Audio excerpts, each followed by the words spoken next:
Selamat datang di bulan November. Hari ini 1 November 2022. Kita baru saja meninggalkan bulan yang penuh dengan peristiwa-peristiwa yang sangat menyedihkan.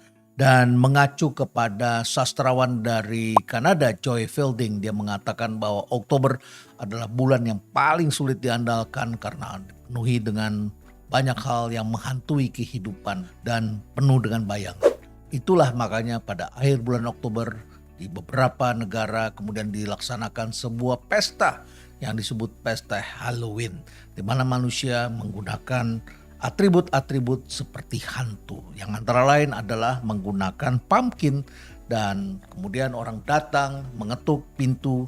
Kalau di barat di Amerika Serikat, setahu saya anak-anak kecil datang berpakaian aneh-aneh, ketuk pintu, trick or treat, kurang lebih seperti itu. Dan kemudian keluarga-keluarga banyak memberikan permen, coklat, uang dan lain sebagainya sebagai bagian dari hiburan, tetapi bukan untuk mengundang hantu. Bulan Oktober adalah bulan kelabu karena di beberapa belahan bumi itu adalah akhir dari musim panas kemudian masuk ke dalam musim dingin, di mana daun kemudian rontok jatuh berguguran.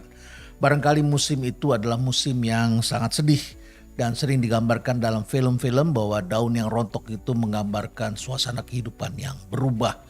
Kadang-kadang itu menggambarkan anggota keluarga yang akan pergi meninggalkan kita selama-lamanya.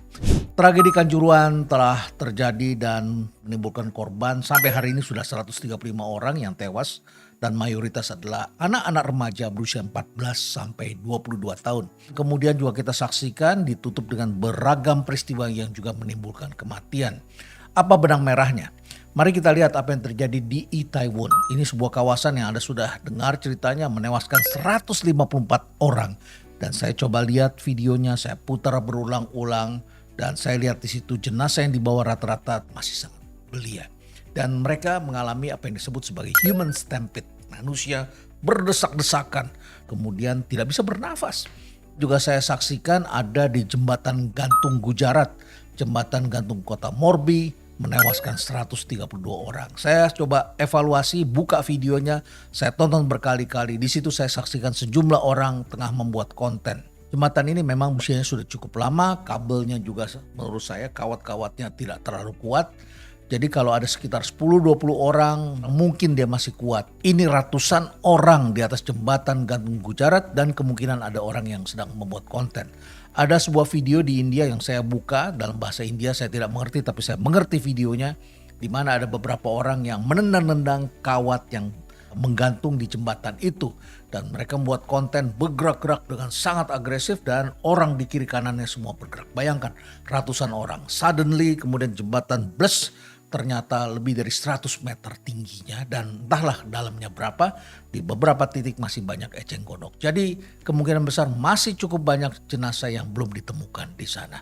Kemudian di Kongo juga ada sekitar 11 orang yang tewas ketika menyaksikan sebuah konser musik yang ditonton oleh lebih dari 80.000 orang. Diduga ini juga melebihi kapasitas. 11 nyawa melayang di sana, mayoritas juga adalah kaum muda. Ini agak berbeda dengan badai Nalgae di Filipina yang menewaskan 98 orang. Manusia tidak bisa menghindari alam. Tentu saja berbeda suasananya. Nah, apa yang membedakan suasana crowd dulu dengan sekarang? Saya teringat dengan rapat kami perdana ketika bertemu dalam tim gabungan independen mencari fakta tragedi Kanjuruhan. Seorang teman anggota FIFA mengatakan Stadion Kanjuruhan dibangun dalam suasana akhir abad 20. Betul bahwa Stadion Kanjuruhan dibangun tahun 1997, diresmikan sekitar tahun 2004. Dan memang dibangun dalam suasana penduduk belum terlalu banyak seperti sekarang, belum datang dari beragam kota, belum sefanatis sekarang, dan belum ada sosial media. Komunitas sekarang digerakkan oleh sosial media dan Anda tidak pernah tahu kapan atau suatu video itu bisa menimbulkan viral dan kemudian orang ingin datang. Ditambah lagi sekarang kita saksikan kebanyakan orang itu menderita FOMO. Dan Anda sudah tahu apa yang dimaksud FOMO. Manusia kemudian tidak ingin ketinggalan datang. Sebut saja sebuah peristiwa yang terjadi di Stadion Bandung Lautan Api. Jumlah penonton sudah dibatasi, tapi penonton datang terus dari luar karena yang di dalam memberitahu pada teman-teman yang melalui sosial media bahwa masih ada kursi yang kosong. Dan kemudian 2 orang tewas di pintu masuk, bukan pada saat keluar. Jadi masuk pun bisa menimbulkan bencana. Nah kemudian juga bagaimana kaum muda datang di Itaewon. Suasana yang ramai setelah pandemi, semua orang terkurung dan kemudian semua orang ingin berpesta, bertemu. Padahal Korea Selatan ini sangat mengkhawatirkan dari jumlah penduduk kaum muda. Setiap tahun lebih dari 100.000 orang penduduknya berkurang. Angka bunuh dirinya tinggi dan kemudian kaum muda di sana berkurang sangat drastis. Tingkat pertumbuhan penduduk di Korea Selatan sudah menjadi 0,8. Artinya satu pasangan belum tentu mempunyai satu anak. Jadi penduduk Korea Selatan itu mengalami penurunan yang sangat dalam. Bahkan fertility rate yang terendah di dunia. Dan saudara tahu bahwa di Korea keluarga-keluarga yang ingin punya anak itu justru diberikan bantuan karena biaya melahirkan sangat mahal, membesarkan juga mahal. Dan pemerintah baru ini kemudian memberikan tunjangan-tunjangan supaya keluarga mau punya anak. Tapi tewas 154 orang. Dan apa yang membawa mereka ke sana lagi-lagi adalah sosial media. Nah kerumunan ini mendatangkan massa lain untuk datang pada jalan yang sempit itu. Bertemulah arus yang datang dan keluar. Saya perhatikan yang terjadi di beberapa tempat ini adalah crowd yang dibentuk pada abad 21, terutama yang dibentuk oleh sosial media. FOMO mendatangkan banyak orang dan kemudian semua orang pengen bikin konten. Jadi ada saja pemicu-pemicunya. Dalam kasus di Kanjuruhan kita melihat ada flare dilemparkan, ada satu flare.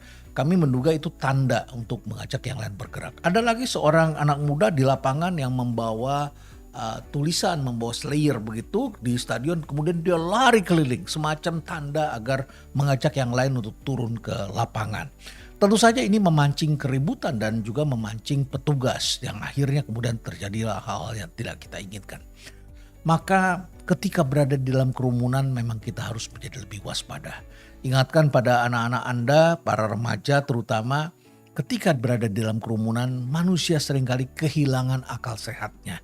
Manusia akan memiliki yang disebut dengan crowd mind. Jadi kita ke bawah arus, satu orang lempar batu kita akan ikut lempar batu. Satu orang memukul, kita pun ikut memukul. Satu orang marah, yang lain ikut memarah.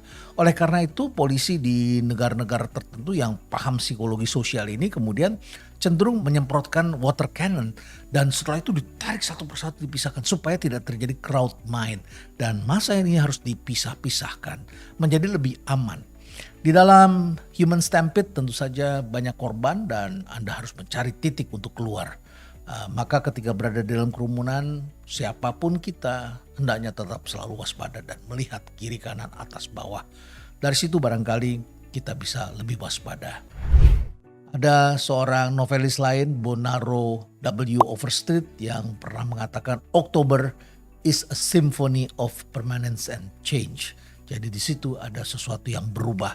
Karena pada bulan Oktober ini adalah akhir dari musim panas dan merupakan awal datangnya musim dingin. Dan pada masa itulah di belahan bumi bagian utara kita menyaksikan daun-daun berguguran. Ada yang bertanya, apa yang bisa membuat saya tetap sehat dalam menjalankan aktivitas saya sehari-hari yang sangat beragam dan tentu saja menyita waktu. Saya katakan saya selalu menggunakan produk dalam negeri dan tidak lain adalah tolak angin. Tolak angin adalah herbal untuk meningkatkan daya tubuh yang sudah lulus uji toksisitas sehingga tidak ada efek samping buat organ-organ dalam tubuh saya. Dan tolak angin diproduksi oleh Sido Muncul yang sudah berpengalaman lebih dari 70 tahun mengolah herbal. Produknya tentu saja bisa dibeli di sidomunculstore.com atau marketplace kesayangan Anda lainnya. Kalau masuk angin, orang pintar minum tolak angin. Stay relevant.